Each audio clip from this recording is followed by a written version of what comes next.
এবং একই সাথে আমরা শিক্ষক শিক্ষিকা যারা থাকবেন তাদেরকে একটা সামাজিক এবং অর্থনৈতিকভাবে তাদেরকে সাপোর্ট দিতে পারি, যাতে তাদেরকে অন্য আরেকটা কাজের কথা চিন্তা করতে না হয়, তারা যাতে পুরো মনোযোগটা দিয়ে তোমাদেরকে পড়ালেখা করাতে পারেন। কাজেই আমাদের মূল বিষয়টাই হচ্ছে, এমনকি ফারজানা আমি জানি না তুমি কতটুকু আঙ্কেল এটা বুঝতে পারবে, আমাদের দেশে আমরা মানি না মানি একটা কথা আছে, দুর্নীতির একটা প্রকোপ আছে, মানে দুর্নীতি বিভিন্ন জায়গায় আছে।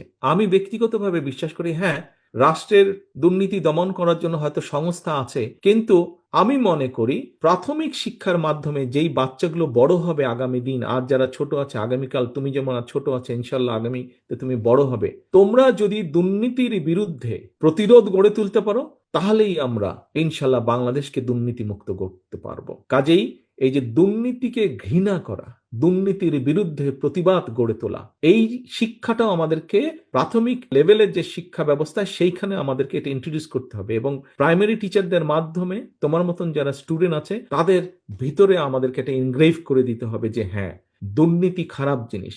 কাজেই আজ তুমি ছোট আছো কিন্তু কাল তুমি বড় হবে, কাল তুমি এই সমাজে একটা অবদান রাখবে, এবং সেখানে তখন তুমি দুর্নীতির বিরুদ্ধে স্ট্যান্ড নিতে পারবে। কাজে এই যে সামাজিক মূল্যবোধ, এই মূল্যবোধকে যদি আমাদের প্রতিষ্ঠিত করতে হয়, প্রাইমারি স্কুল হচ্ছে সবচেয়ে ইম্পর্টেন্ট জায়গা। কিভাবে মুরব্বীদের সাথে কথা বলতে হবে, কিভাবে মুরব্বীদেরকে দেখভাল করতে হবে, তাদের যত্ন নিতে হবে, কিভাবে প্রকৃতির যত্ন নিতে হবে, কিভাবে নিজেকে পড়ালেখা করতে হবে, কিভাবে আমাদের নিজেদেরকে ঠিক রাখতে হবে, এই সব বিষয়গুলো কিন্তু প্রাথমিক প্রাইমারি স্কুল থেকে হতে হবে, প্রাইমারি লেভেল থেকে এগুলো আমাদেরকে শিখতে হবে, শিখাতে হবে।